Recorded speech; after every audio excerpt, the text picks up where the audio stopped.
Good morning everybody, hello everyone, कैसे हैं आप सब। आई होप बहुत बहुत बहुत अच्छे होंगे। एंड कैसी चल रही है आपकी प्रिपरेशन। यस, इतनी अच्छे से चलनी चाहिए।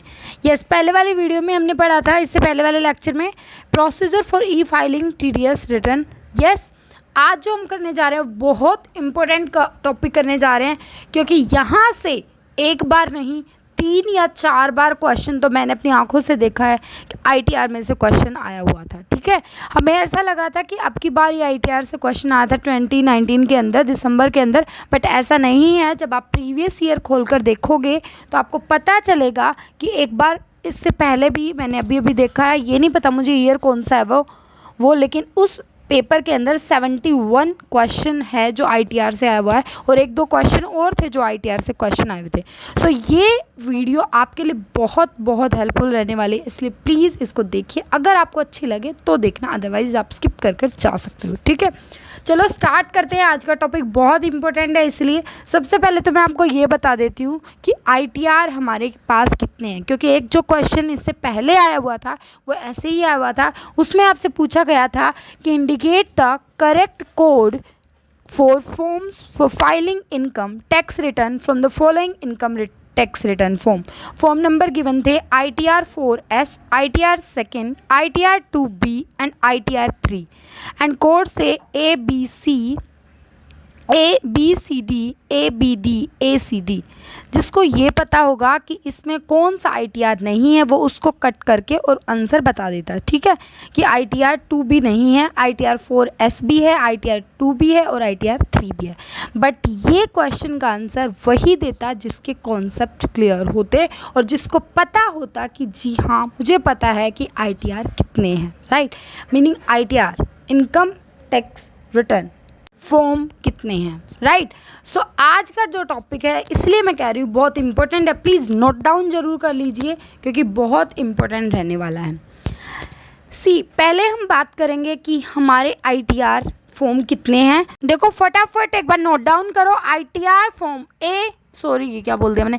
ITR form number 1, ITR form number 2, ITR form number 3, ITR form number 4, ITR form number 4S, ITR form number 5, ITR form number 6, ITR form number 7 and ITR form number 5, वो V वाला 5th। ठीक है, तो मुझे एक बात बताओ, आपको याद रखना है ITR फॉर्म नंबर 1 से ITR फॉर्म नंबर 7 तक लाइन वाइज। समझ में आई बात। लेकिन आपको याद रखना है 4S भी, कि ITR फॉर्म नंबर 4S भी है, और आपको याद रखना है ITR form number 5th meaning V। बिल्कुल क्लियर हो गया। सो एक क्वेश्चन जो आपका प्रीवियस ईयर में आया हुआ था वो आपका डन हो गया। आपको पक्का पता चल गया कि जो ITR फॉर्म नंबर 2B था वो है ही नहीं, इसीलिए उस वाले पॉइंट को काट कर ABD हमारा आंसर आ जाता, एंड हमारा आंसर होता उस क्वेश्चन के अकॉर्डिंग टू C।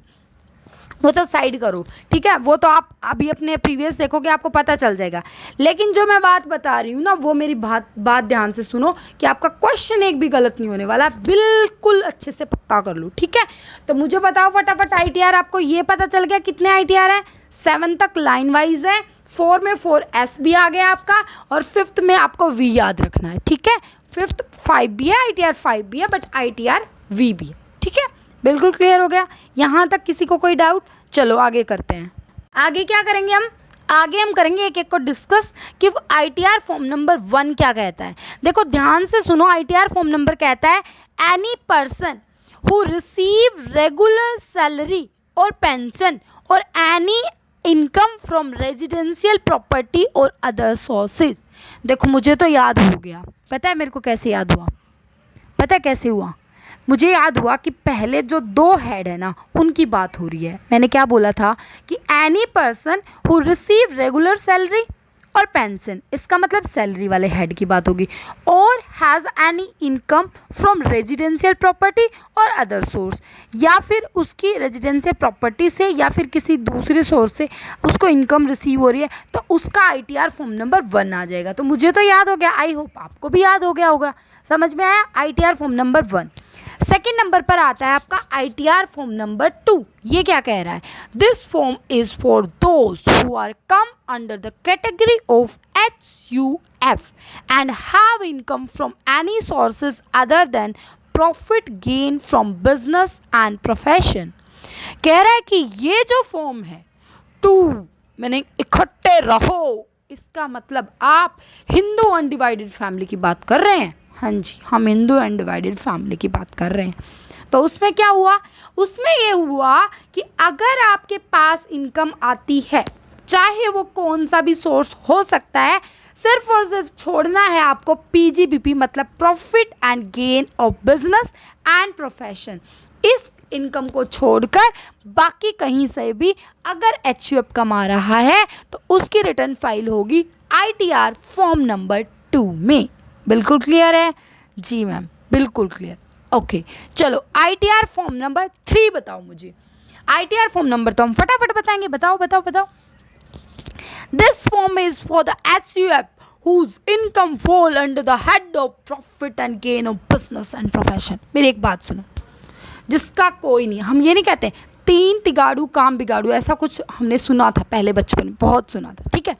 अब देखो बेचारा PGBP का किसी ने काम सुलझाया नहीं, PGBP के बारे में किसी ने बातचीत नहीं की, तो ITR फॉर्म नंबर 3 ने सोचा क्यों ना मैं बात कर लूँ PGBP के बारे में। तो इन्होंने कहा कि ये जो फॉर्म है वो है तो HUF के लिए क्योंकि ये 3 आ गया, लेकिन इसके अंदर उस हेड की इनकम आएगी जो PGBP से इनकम कमाएगा, profit and gain of business and profession. बिल्कुल क्लियर हो गया? बिल्कुल, कोई डाउट? बिल्कुल नहीं। अब हम बात करेंगे ITR फॉर्म नंबर 4S की। ये क्या कहता है? पहली बात तो इसने बोला this form also known as Sugam, इसको सुगम भी कहा जाता है।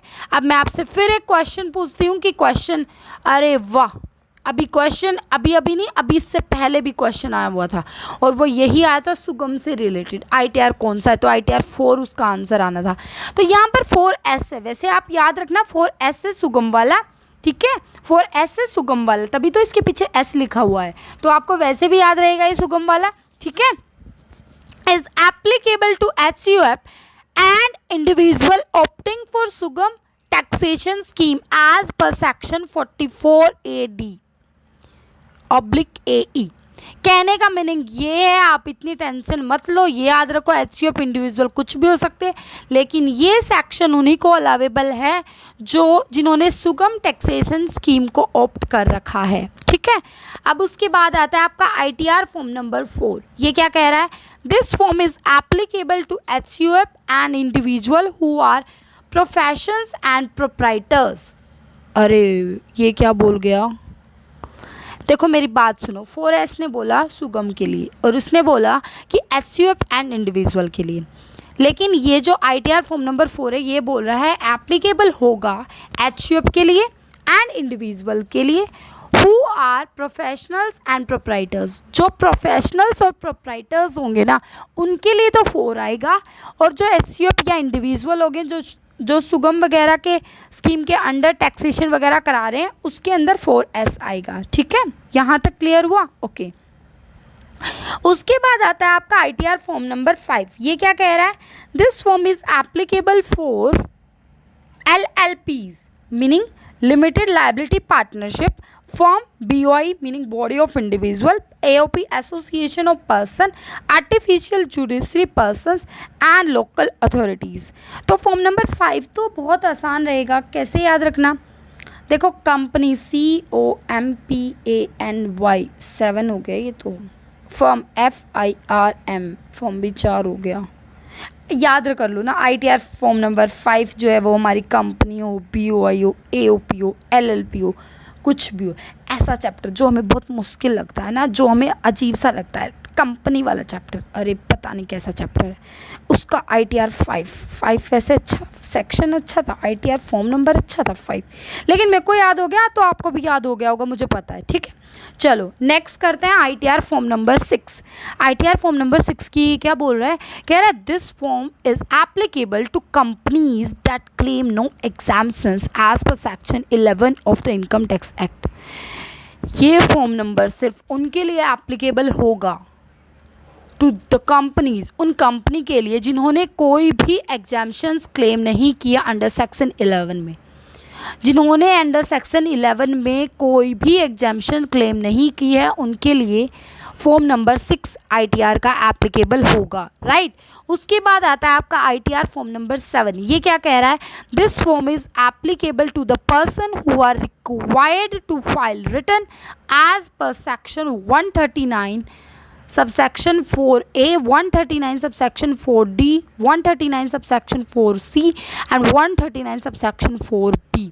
क्या बोल गया ये, कह रहा है ITR form number 7, this form is applicable to the persons who are required to file return as per, जिन्होंने 139 4A के अंडर, 139 4D के अंदर, 139 4C A B C D, okay, 139 4A B C D इनके अंतर्गत अगर किसी ने क्या कर रखी है, रिटर्न फाइल कर रखी है, तो उनका फॉर्म नंबर रहने वाला है 7, राइट। उसके बाद आता है ITR फॉर्म नंबर V, जो 5th में बोल रही थी V, वो क्या है, is provided to acknowledge that the income tax return has been filed. ये आपको एक्नॉलेज देगा कि आपने रिटर्न टैक्स फाइल जो है, रिटर्न टैक्स रिटर्न जो है वो फिल कर दी है। बिल्कुल समझ में आ गई, बिल्कुल क्लियर हो गया आपका ITR। अभी मुझे फटाफट बताओ, ITR form number 1, ITR form number 2, ITR form number 3, ITR form number 4, ITR form number 4S, ITR form number 5, ITR form number 6, ITR form number 7 और ITR फॉर्म नंबर V या 5th लगा लो, ठीक है। एक बार मुझे फटाफट से एक बार बता दो, ITR फॉर्म नंबर 1 में क्या कहा था हमने। ITR फॉर्म नंबर 1 में पहले 2 की बात करी थी, ठीक है, कि सैलरी, कोई भी पेंशन या फिर इनकम फ्रॉम हाउस प्रॉपर्टी, मतलब रेजिडेंशियल प्रॉपर्टी या अदर सोर्स से कोई भी इनकम ITR फॉर्म नंबर 1 में। ITR फॉर्म नंबर 2 में HUF आ जाती थे, HUF, ठीक है, लेकिन उसमें याद रखना PGBP का गेन या इनकम जो भी कुछ है वो नहीं आनी चाहिए, तब आएगा ITR form number 2। ITR form number 3 आएगा हमारा सिर्फ PGP के लिए 4S सुगम के लिए, 4 जो है वो आपका HUF इंडिविजुअल के प्रोफेशनल प्रोप्राइटर्स के लिए आएगा, 5 जो है वो आपका कंपनी से रिलेटेड था, 6 जो है वो आपका कंपनी से रिलेटेड 5 हो गया, तो 6 किससे रिलेटेड होगा, 6 होगा कि अगर आपने कोई एग्जाम्शन अवेल नहीं किया है सेक्शन 11 में, एंड 7 जो रहने वाला है वो होगा आपका 139 4A B C D के अंतर्गत, अगर आपने पे किए है कोई कुछ भी रिटर्न फाइल वगैरह पे की है तो आएगा, एंड लास्ट में 5th में आपका एक्नॉलेज आ जाएगा कि रिटर्न फाइल कर दिए, ठीक है। यहाँ तक किसी को कोई डाउट हो तो कमेंट में लिख देना, आपकी कोई भी प्रॉब्लम जो होगी वो मैं सोल्व आउट करूँगी, जितना मुझे टाइम मिलता है मैं कंसिडर करती हूँ, और आपके बहुत बहुत अच्छे कमेंट भी आते हैं। Thank you so much, bye bye, take care, all the very best.